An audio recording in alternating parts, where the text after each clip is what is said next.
Hari ini ditakdirkan Allah saya langsung berada di 10 yang mulia hakim-hakim. Masya Allah.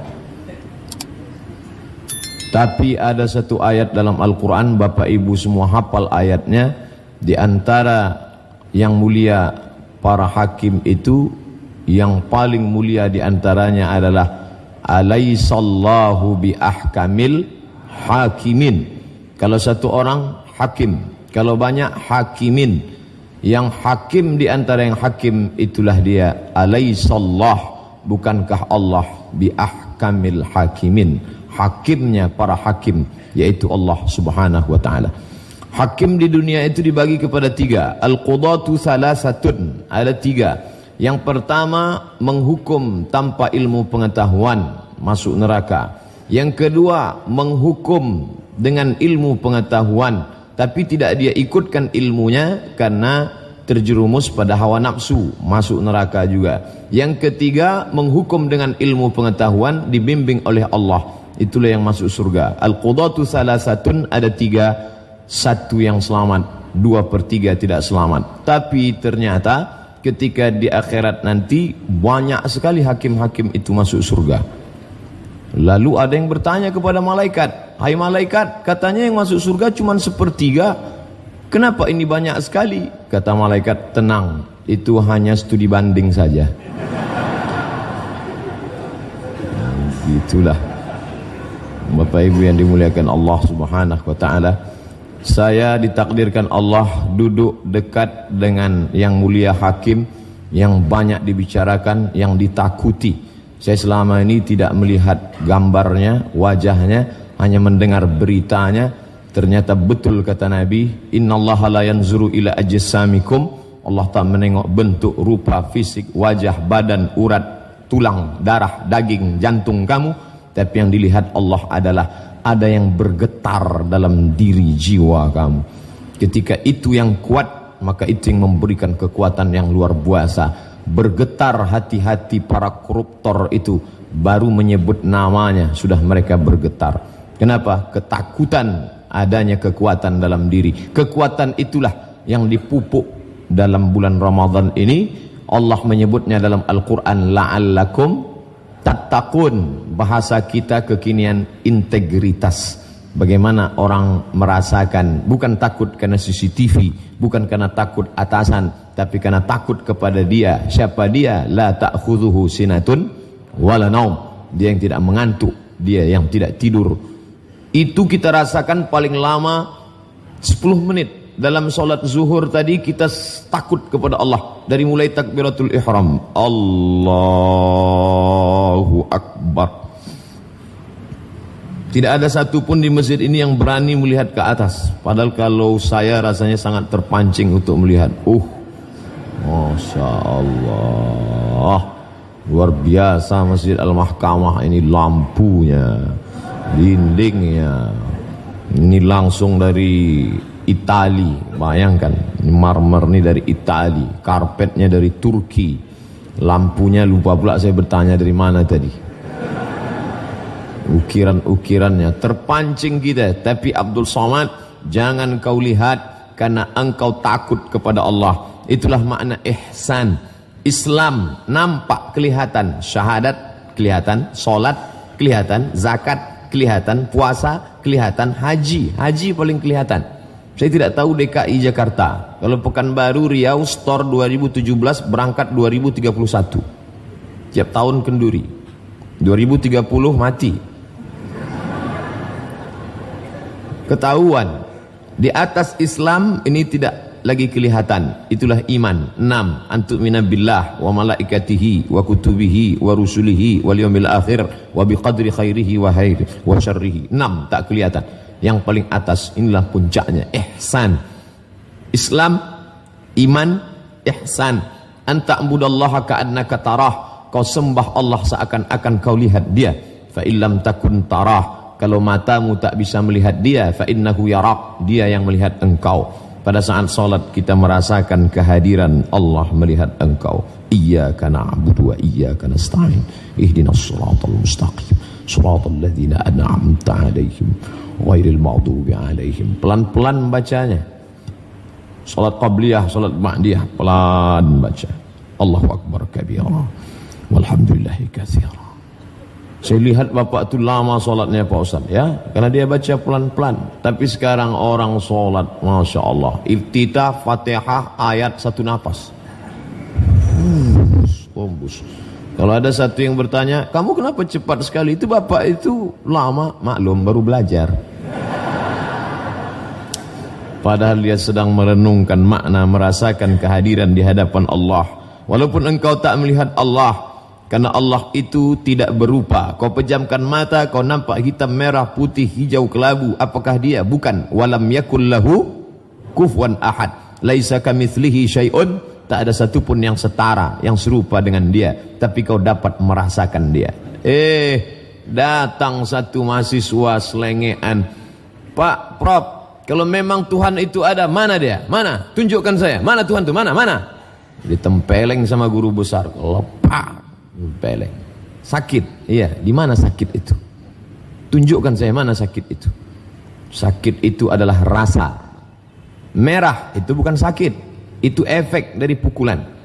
Sakit, cinta, benci, marah, rindu, sayang ada tapi tak bisa ditunjukkan. Makanya kalau seorang istri bertanya kepada suaminya, abang sayang sama aku? Iya. Mana buktinya? Sayang di dalam. Allah menunjukkan bukti-buktinya. Apa bukti dia ada? Siapa yang sanggup membuat jantung ini berdetak tak berhenti? Rasa 2 jari di bawah susu sebelah kiri. Berdetak dia. Siapa yang tak berdetak cepat kasih tahu. Ada dia di dalam. Siapa yang bisa menghitung? Kalau memang dia ada, mana dia? Bule berjemur di tepi pantai. Lalu kemudian tak lama setelah itu berubah kulitnya yang tak berwarna menjadi berwarna. Mana sinar ultraviolet yang merubah itu? Mana dia? Kita buka itu kotak X-ray, masuk segala koper ke dalam, bisa dia lihat apa yang ada di dalam. Tapi begitu kita lihat, mana cahaya X-ray yang bisa mendeteksi isi koper? Tidak kelihatan. Apa maknanya? Sedangkan yang ada saja tak bisa kita lihat, apalagi yang maha ada, Allah subhanahu wa ta'ala. Jangankan melihat cahaya ultraviolet, jangankan melihat rasa yang ada dalam diri, melihat wajah pun. Melihat wajah karena bantuan cermin. Berhenti orang di bawah pohon yang rindang, di bawah ada kolam, lalu dia melihat ke dalam kolam, disitulah awal muala muasal, asal muasal cermin. Oh, begitu bentuk rupa ternyata. Dari melihat kolam di bawah pokok kayu, itulah muncul ide membuat cermin, nampaklah wajah. Tapi cermin pun tidak jujur, telinga kanan tampak di sebelah kiri. Yang paling jujur adalah siapa? Sahabat yang memberitahukan segala kekeliruan, kekurangan kita. Sahabat yang paling baik, dia tidak tegak berdiri di depan orang banyak. Ustadz salah, bukan begitu cara dia memberitahu. Pelan-pelan dia kirim WA. Setelah itu kita buka. Oh, dia kirim foto, peci Ustadz miring. Kita lurus. Sedangkan melihat yang tampak pada dirimu saja kau tidak bisa, apalagi dia.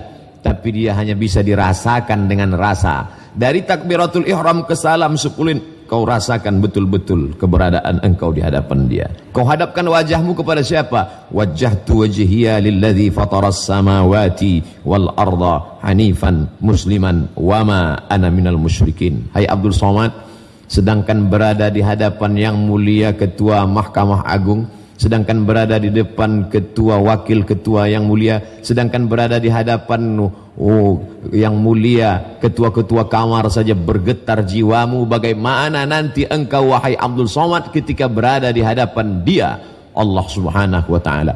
Hari ini saya seolah-olah sedang berada dalam geladi kotor. Bagaimana nanti menghadap Allah subhanahu wa ta'ala. Hari ini kau masih didampingi sahabatmu dari Pekanbaru, masih didampingi abangmu, masih didampingi keluargamu. Tapi nanti sampai di hadapan Allah, walaqad ji'tumuna furada. Kau datang menghadap Allah sendirian, kama khalaqnakum awwala marrah. Sebagaimana dulu kau datang ke dunia ini sendirian, kau pun akan datang menghadap Allah sendirian.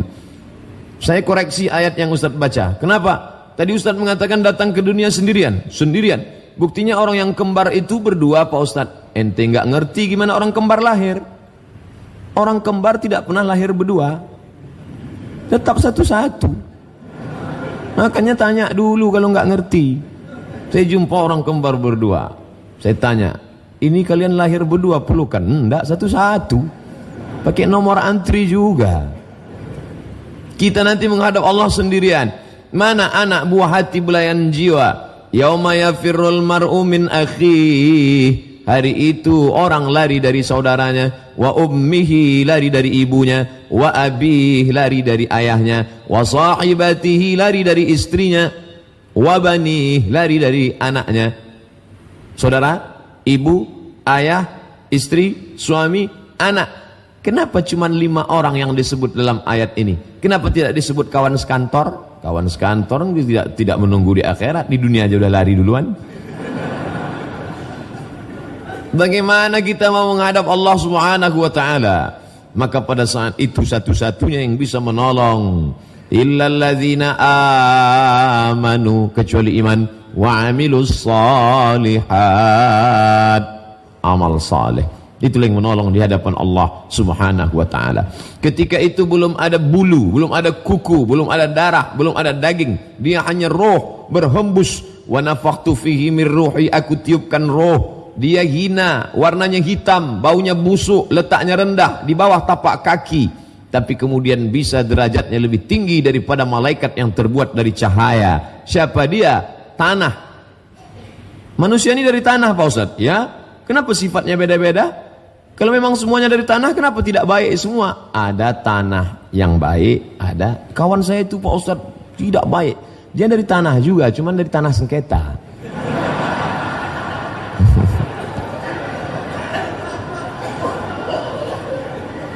Tanah yang hina, rendah, hitam, bau, busuk, dipijak. Kenapa kemudian bisa malaikat-malaikat bersimpuh sujud kepadanya? Satu penyebab tanah itu menjadi mulia, karena Allah tiupkan ruh ke dalamnya. Fanafakhtu fihi min ruhi, aku tiupkan ruh ke dalamnya. Ruh masuk ke dalam jasad, ditiupkan, dan keluarnya juga bertiup. Ruh itu nanti keluar bertiup. Makanya mata melotot menengok ruh keluar. Setiap orang yang mati matanya mesti melotot. Dan ibu latihan dari sekarang memejamkan mata bapak. Jangan sampai kita datang ke masjid nyari Pak Imam. Pak Imam bisa datang ke rumah, kenapa? Papa dari tadi matanya terbuka. Kan malu kita. Apalagi videonya baru aja di-share. Kaulah bulan, kaulah bintang. Jangan terlalu lama pergi, setengah nafasku hilang. Begitu dia mati, mata melotot, kita pun takut. Oleh sebab itu maka, kalau engkau dimuliakan orang, wahai Abdul Somad, disambut, diundang, dijemput, dihantar. Saya datang kemari, Masya Allah. Di mana-mana kalau orang ngundang saya, tidak pernah pakai proposal, tidak pernah pakai diundang, kadang pakai HP aja ngundang. Ada dari salah satu sekolah nelpon saya jam 9 pagi. Assalamualaikum. Waalaikumsalam. Ustaz Somad, iya, bisa kami pakai besok pagi, kata. Apa maksudnya? Lama saya termenung. Emang saya laki-laki panggilan. Tapi alhamdulillah di mahkamah, Masya Allah, di tempat yang mulia ini saya dijemput, datang mengundang khusus ke rumah saya. Yang mengundang itu naik bis pula, naik bis dari Medan 16 jam.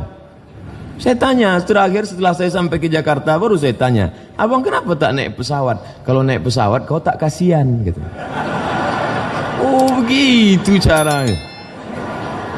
Jadi macam-macam. Rupanya orang kalau sudah berkecimpung di dunia pengadilan ini, pandai dia meluluhkan hati kita. Masya Allah. Bapak Ibu yang dimuliakan Allah Subhanahu wa taala, ketika itu Allah Subhanahu wa taala menaikkan derajat tanah yang hina tadi dengan meniupkan ruh ke dalamnya, maka mulia kita.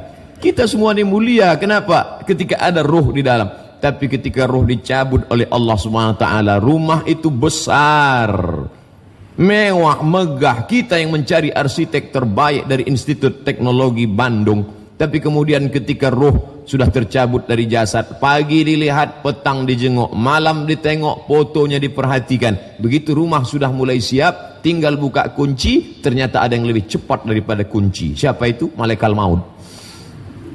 Kemana Bapak Fulan yang terakhir kemarin mau menempati rumah? Padahal Ustadz sudah diundang mau membacakan surat Yasin, mengusir hantu jembalang tanah. Tidak sempat terbaca.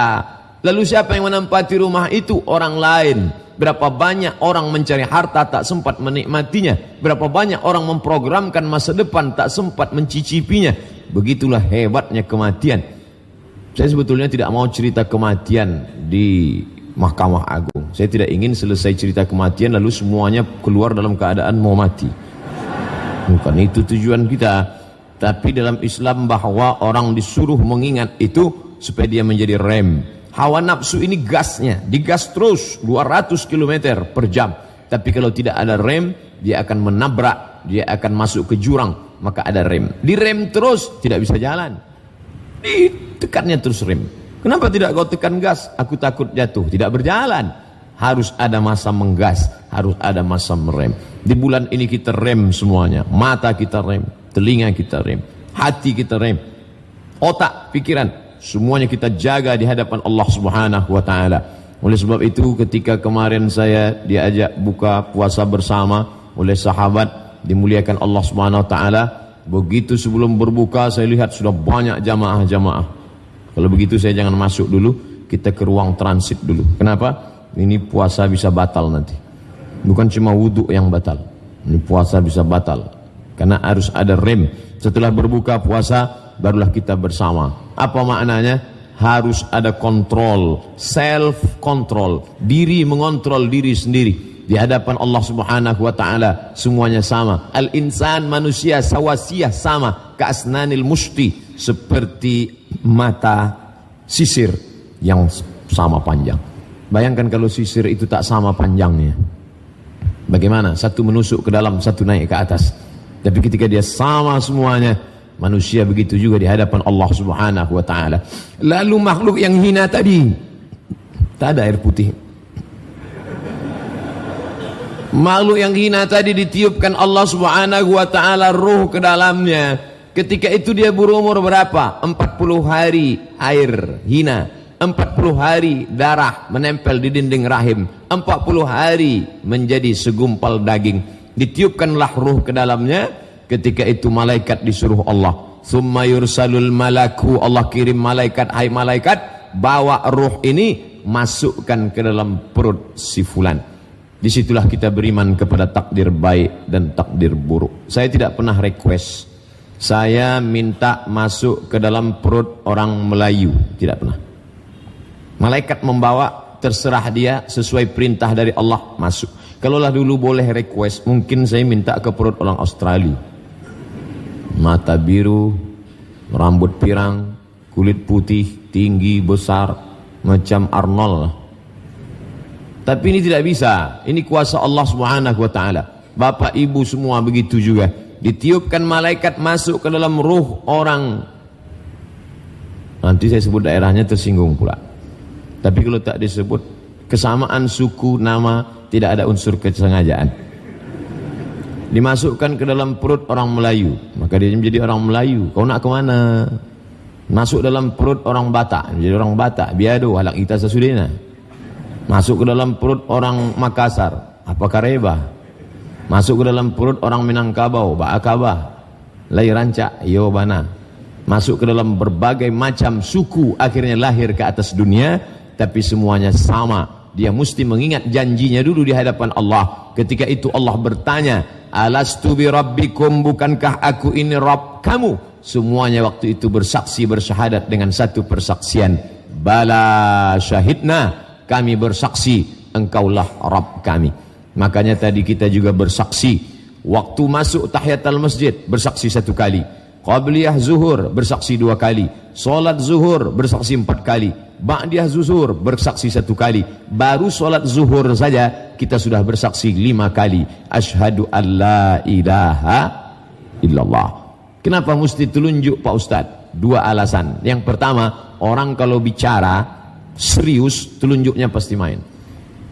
Gimana Pak? Serius Bapak mau ikut acara ini? Ya. Kami kurang yakin. Betul Pak? Betul.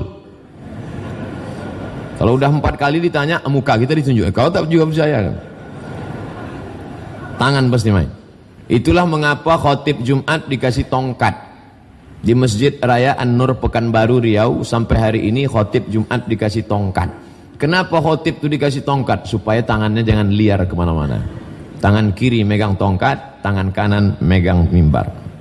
Tapi kalau mimbar ini, ya ini bisa kemana-mana tangan. Bukan berarti sholatnya batal, tidak. Karena di dalamnya ada adab. Karena ini adalah ibadah ritual, ini bukan seremonial, ini bukan pengajian tablik akbar, tapi salah satu dari rukun khutbah Jumat. Alasan pertama, orang serius telunjuknya naik. Yang kedua, dulu orang kafir Quraisy menyembah berhala dengan menunjuk ya Lata, ya Uzza, ya Manat, ya Hubal, ya Jibti, ya Taghut, ya Naham. Ketika Islam datang dilarang, telunjukmu boleh naik menguatkan hati. Tapi yang kau tunjuk bukan Allah, karena dia bukan di depan, bukan di belakang, bukan di kanan, bukan di kiri. Dia ada tanpa tempat. Sebelum tempat itu ada, dia sudah ada. Bagaimana mungkin dia bisa diukur, dibatasi dengan tempat dan waktu? Kau angkat itu untuk meyakinkan dirimu. Walaupun berbeda beberapa mazhab, tapi kita sepakat semuanya mengangkat. Saya pakai mazhab Syafi'i. Asyhadu an la ilaha illallah. Diangkat telunjuk pada lafaz Allah, tidak turun sampai habis. Allahumma fir lima qaddamtu wa ma akhartu wa ma asrartu wa ma a'lantu wa ma asraftu wa ma ta'alahu bihi minni antal muqaddimu wa antal muakhiru la ilaha anta subhanaka inni kuntu minadh dhalimin. Sebelum salam jangan lupa minta 4 perlindungan. Allahumma inni a'udzubika min adzabi jahannam wa min adzabil qabri wa min fitnatil mahya wal mamat wa min syarri fitnatil masiihid dajjal. Kalau imam belum juga salam, tambah lagi doa. Allahumma inni ala dzikrika wa syukrika wa husni ibadatik. Sudah panjang itu sudah, iya. Kenapa dia tak juga salam? Periksa, jangan-jangan dia pingsan. Setelah itu barulah Assalamualaikum warahmatullah, Assalamualaikum warahmatullah. Tapi kalau mazhab Hanafi tidak, diangkat pada lafaz la, turun pada lafaz Allah. Asyhadu an la ilaha illallah. Kalau mazhab Hambali diangkat pada setiap lafaz Allah. At-tahiyatul mubarakatuh salawatut thayyibatu lillah. Assalamu alayka ayuhan nabi wa rahmatullah. Assalamu alayna wa ala ibadillah. Asyhadu an la ilaha illallah, asyhadu anna Muhammadar Rasulullah. Mazhab Maliki bergerak dari awal sampai akhir. At-tahiyatul mubarakatuh salawatut thayyibatullah. Assalamu alayka ayuhan nabi wa rahmatullahi wabarakatuh. Assalamu alayna wa ala ibadillah salihin. Jadi tak usah dipermasalahkan, yang penting dia sholat. Ada kawan saya Pak Ustadz dari awal sampai akhir tak ada diangkatnya. Jangan suuzon, jangan katakan dia mazhab kelima, tapi kita perlu tabayun, klarifikasi. Jangan langsung update status. Aku tadi sholat di samping aliran sesat. Terlalu cepat. Tanya dulu, bro, friend, ya akhi, sedulur. Jangan tersinggung ya. Ada yang mau aku klarifikasi tadi. Apa? Tadi waktu sholat kenapa kau tak angkat telunjuk? Kenapa kau tengok telunjuk aku?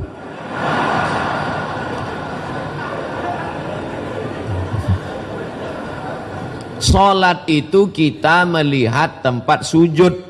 Waktu tasyahud yang dilihat ujung mata melihat ujung telunjuk. Yang dilihat itu telunjuk kita, bukan telunjuk orang. Saya tak pernah terganggu dengan telunjuk orang. Banyak nih orang sekarang cari-cari alasan. Saya sebetulnya mau sholat tarawih di masjid itu Pak Ustadz. Kenapa engkau tidak datang? Terganggu mata saya, khusyuk. Rusak khusyuk saya melihat telunjuk. Siapa suruh nengok telunjuk dia? Kita suruh nengok telunjuk kita sendiri. Saya tak pernah terganggu dengan telunjuk orang. Paling-paling terganggu batu cincin. Oh, sungai darah ini.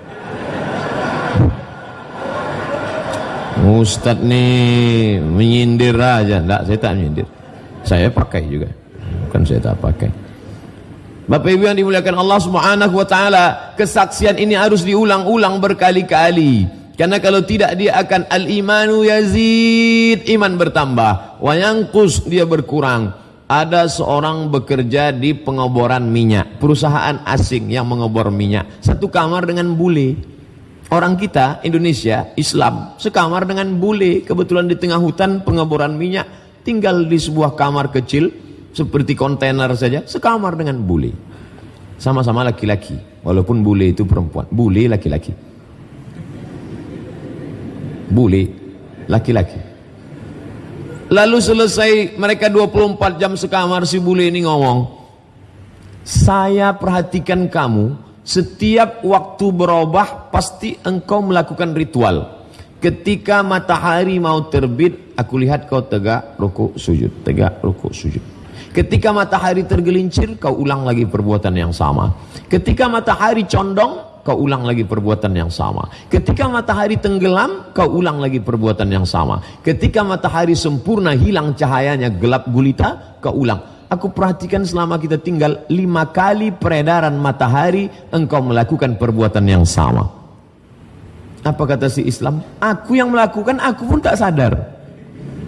Ternyata dia yang orang asing, orang luar, memperhatikan kita, melakukan ritual setiap pergeseran waktu. Matahari terbit, akan terbit, matahari bergeser, matahari condong, matahari tenggelam, matahari sempurna tenggelam. Dan kita orang Islam tidak sadar bahwa sesungguhnya kita sudah diajarkan Allah, setiap pergerakan pergeseran waktu engkau mesti menyebut dia, supaya engkau senantiasa dalam kontrol kendalinya. Allahu Akbar. Bertemu dengan orang terhormat, apa kabar Pak? Yang biasa-biasa saja, angkat tangan. Hai bro, friend, apa kabar? Sehat. Tapi kalau kepada dia tidak satu tangan, keduanya, Allahu Akbar. Masalah mengangkat tangannya tentu berbeda mazhab. Yang satu sampai ke telinga, Allahu Akbar. Yang satu hanya sampai ke bahu, Allahu Akbar. Tak usah dipermasalahkan, bahu dengan telinga. Yang tak betul sampai ke atas, Allahu Akbar. Itu tak belajar dia. Tapi filosofi makna yang terkandung di dalamnya, bahwa engkau total hadapkan wajahmu kepada dia, jangan kepada yang lain. Fawalli wajhaka syatral masjidil haram. Hadapkanlah wajahmu ke arah Masjidil Haram. Mengapa mesti ke Masjidil Haram? Apakah Tuhan itu di dalam Ka'bah? Apakah dia di arah di sana? Bukan. Ini penyatuan arah kiblat. Ternyata setelah diukur menurut ilmu geologi, ilmu bumi, pusat bumi bukan di London, Inggris. Kekeliruan terjadi, penetapan Greenwich, GMT. Bukan 00 itu di London, murni karena penjajahan Inggris. Yang benar adalah pusat bumi di Makkah Al-Mukarramah. Bukan kata orang Islam, tapi pakar yang mengkaji tentang ilmu geologi, ilmu bumi, ilmu langit, astronomi, ilmu bumi, geologi, perputaran siang malam, geologi, meteorologi, klimatologi, geofisika. Ini semua menetapkan Makkah Al-Mukarramah. Oleh sebab itu maka seorang eksplorer dari Maroko bernama Ibnu Battutah, sebelum dia keliling dunia, dia lebih dulu ke Makkah dulu, tawaf, sa'i, umrah, tahallul, barulah dia memulai petualangannya. Semua garis start berawal di Makkah. Begitu juga dengan kita, garis start kehidupan kita diawali di Makkah dengan berkata kepada Allah, labbaik Allahumma labbaik. Kalau saya yang membimbing umroh haji, keras-keras suara saya, labbaik Allahumma labbaik, labbaik la syarika laka labbaik, innal hamda wan ni'mata laka wal mulk la syarika lak. Ustaz ini pasti dari Sumatera katanya. Coba agak lembut sedikit Pak Ustaz. Gimana sih? Labbaik Allahumma labbaik, labbaik la syarika laka labbaik, innal hamda wan ni'mata lak wal mulka la syarika lak. Kenapa Ustaz tak pakai cara itu? Kau tengok efeknya. Apa? Banyak tertidur. Aku bersuara keras bukan tak bisa lembut. Itu kan suara saja yang keras. Kalau kau belah dada nih, kan kau lihat kelembutan di dalamnya. Jadi orang yang memfitnah-fitnah di YouTube, di internet, katanya Ustaz Somad, Ustaz keras. Ini belum mengerti. Cobalah kau dengar pelan-pelan, ada kelembutan di dalam. Kalau dia keras takkan mungkin diundang Mahkamah Agung, ya kan?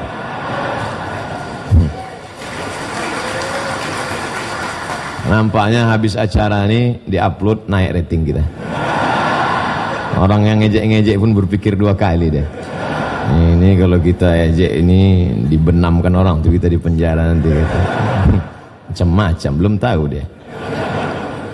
Nah, pada saat itu semua kehidupan yang kau jalani ini berat. Besarkah ujian hidupmu? Tidak, karena ada yang maha besar. Siapa dia? Allahu Akbar. Allah Maha Besar. Mengadulah kepada Dia. Yang kau hadapi itu bukan presiden, bukan gubernur, bukan wali kota. Yang kau hadapi bukan kiai, bukan ustaz. Wajhatu wajhiya, aku hadapkan wajahku kepada siapa? Lilladzi fataras samawati, yang menciptakan langit, wal ard, dan bumi. Hanifan, aku condong kepada kebenaran. Musliman, aku serahkan semuanya kepada Engkau ya Allah. Wa ma ana minal musyrikin, aku tidak mempersekutukan Engkau dengan apapun. Aku tak persekutukan Engkau dengan pohon rindang. Aku tak persekutukan Engkau dengan jimat. Aku tak persekutukan Engkau dengan keris. Aku tak persekutukan Engkau dengan Lata, Uzza, Manat, Hubal, Jibti, Taghut, Naham. Aku hanya menembah kepada Engkau. Qul huwallahu ahad. Saya sengaja tak membaca ayat kedua itu. Nanti saya baca alam tentang nama Dia. Bapak Ibu yang dimuliakan Allah Subhanahu wa taala, meminta hanya kepada Dia. Idza sa'alta fas'alillah, kalau minta kepada Allah. Wa idza sta'anta fasta'in billah, kalau minta tolong kepada Allah Subhanahu wa taala. Selesai itu kau baca Fatihah, dibaca dengan Bismillahirrahmanirrahim. Begitu banyak nama Asmaul Husna. Mengapa tidak diawali Bismillahil Azizil Jabbar, Bismillahil Mutakabbiril Ghaffar? Kenapa tidak dipakai nama yang menakutkan? Al-Mutakabbir, maha sombong. Al-Jabbar, maha kuasa. Al-Ali, maha tinggi. Al-Kabir, maha besar. Tapi yang dipakai Bismillahirrahmanirrahim. In the name of Allah.